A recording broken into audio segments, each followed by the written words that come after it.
যে আমাদের সংবিধানে পরিষ্কারভাবে 102 ধারায় বলা আছে যে কাউকে যদি কোনো আইনি ক্ষমতা ছাড়া বা বেআইনিভাবে কারো হেফাজতে রাখা হয়, এখানে খেয়াল করবেন আটক রাখার কথা বলা হয়নি, ডিটেনশনের কথা বলা হয়নি, কোনো ম্যাজিস্ট্রেটের আদেশের কথা বলা হয়নি, শুধু বলা হয়েছে কাউকে যদি অন্য কারো কাছে বেআইনিভাবে অথবা আইনি কোনো ক্ষমতা বহির্ভূতভাবে রাখা হয় তার হেফাজতে, এটা নিয়ে আদালত নির্দেশ দিতে পারবে তাকে সেখান থেকে মুক্ত করানোর জন্য। আমরা সেই আদেশটি চেয়েছি।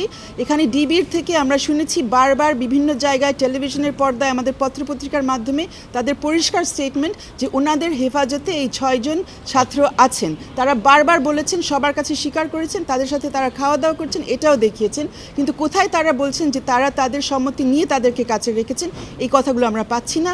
তাদের পরিবার তাদের সাথে দেখা করতে চেষ্টা করেছে, তাদের শিক্ষকগণ তাদের সাথে দেখা করতে চেষ্টা করেছেন, তাদের কাউকে দেখা করতে দেওয়া হয়নি। ডিবির একজন অফিসার সেখানে বের হয়ে বলেছেন যে তারা দেখা করতে পারবেন না। তো তারা যদি ওখানে স্বেচ্ছায় যায়, তাদেরকে যদি আটক না রাখা হচ্ছে, তাহলে কেন কারোর সাথে তাদেরকে কথা বলতে দেওয়া হচ্ছে না, তাদেরকে কারোর সাথে দেখা করতে দেওয়া হচ্ছে না, আর তারা নিজেদের মতো কেন এই মুহূর্তে চলাফেরা করতে পারছে না? আমরা এই বিষয়টা কোর্টের সামনে তুলেছি। আমরা আশা করছি কোর্ট এই ব্যাপারে সঠিক জবাব দেবে, এবং এটা আপনাদের সকলের জানা উচিত, বিশেষ করে যারা আপনারা নতুন প্রজন্মের। এই ধরনের আদেশ আমাদের এই আদালত শত শত কেন হাজার হাজার বার দিয়েছে। মিলিটারি সামরিক শাসনের আমলে দিয়েছে, জরুরি অবস্থার মধ্যে কিছু কিছু দিয়েছে, কিন্তু সামরিক শাসনের আমলে অনেক দিয়েছে। সেখানে আজকে আমরা যেরকম রাষ্ট্রপক্ষের কাছে যেসব টেকনিক্যালিটি শুনেছি যে ডিটেনশন তাদেরকে করা হয়নি, ডিটেনশনের আদেশ এখানে নেই, কাগজপত্রের মধ্যে ভুলভাল আছে। যখন একজনের জীবনের অধিকার নিয়ে এখানে কথা হচ্ছে, যখন ব্যক্তি স্বাধীনতা নিয়ে কথা হচ্ছে, তখন টেকনিক্যালিটি দেখাতে হয় না, সংবিধান বুঝতে হয়, সংবিধানের মধ্যে কার কী দায়িত্ব রয়েছে সেটা বুঝতে হয়।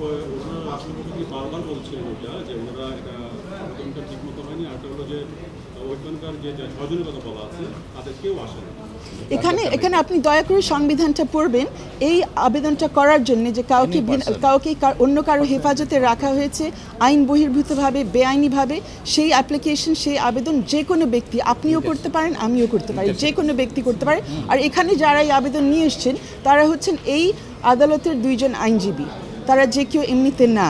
আর পরিবার আসতেও পারে না এখন পর্যন্ত। এরা জরুরি ভিত্তিতে এদের জীবন রক্ষা করার জন্যে এবং তাদের ব্যক্তি স্বাধীনতা যেহেতু কেড়ে নেওয়া হয়েছে, তাদেরকে মুক্ত করার জন্য তারা জরুরি ভিত্তিতে এখানে এসছে। কারা কেন আসলো না? আপনারাই খোঁজ খবর নিতে পারেন, সেখানে নিশ্চয়ই অনেক কারণ আছে। তারা তো দেখা করার চেষ্টা করেছে, যে কেউ কোর্টে আসতে পারে। আমরা এসেছি, ওনারা যারা এসছেন কোর্টে তাদের বিবেকের তাগিদে এসছেন যে কেন এদেরকে আটক রাখা হচ্ছে, কেন অন্যদের হেফাজতে রাখা হচ্ছে কোনো কারণ না দিয়ে। বিবেকের তাগিদে তারা এসছেন, যেটা তারা করতেই পারে এবং যে অধিকার তাদের এই সংবিধানটা দেয়।